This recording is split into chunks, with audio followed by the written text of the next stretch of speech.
மக்களுடைய பழக்க வழக்கங்களை பார்க்குறோம். கஞ்சிக்கு லாட்ரி அடித்தவன் இன்னைக்கு மாது போதையில் விளங்கி கிடக்கிறான். எப்படி அவன் இந்த செயல்களிலே மாறிவிட்டு அவனுக்கு அதை அனுபவிக்கக்கூடிய வாய்ப்பு கிடைக்கிறது. நல்ல குடும்பத்தில் பிறந்தவர்கள் தன்னிடத்திலே அதிகாரமும் செல்வமும் சேருகின்ற பொழுது அவர்கள் நற்பண்போடு இருக்க வேண்டும்.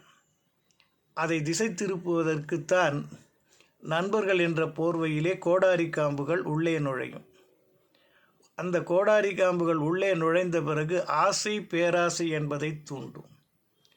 ஆசை பேராசையை தூண்டுகிற பொழுது மதி அதை மயக்க வைப்பதற்கு போதை என்ற பொருளும் மது என்ற பொருளும் மாது என்றதும் சேரும். இப்படி நாம் ஒரு நொடியில் தவறவிடுகின்ற நம் மனநிலையாலே நம்மை மற்றவர்கள் பார்க்கின்ற பார்வையே வித்தியாசமாக இருக்கும். பெரும் பணக்காரனாக இருக்கலாம், அவன் குணமற்றவனாக இருந்தால் ஒருவர் கூட அவரை மதிக்க மாட்டார்கள். இப்படித்தான் வாழ்க்கை ஓடிக்கொண்டிருக்கிறது.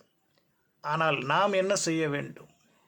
மதுவுக்கோ போதைக்கோ ஆட்படாமல் இருக்க வேண்டும். ஆசையை பேராசையாக மாற்றிவிடக்கூடாது.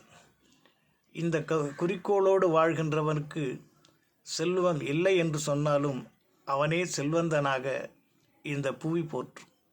நாம் அதை முயற்சிப்போமா? எல்லாம் இன்பமயம்.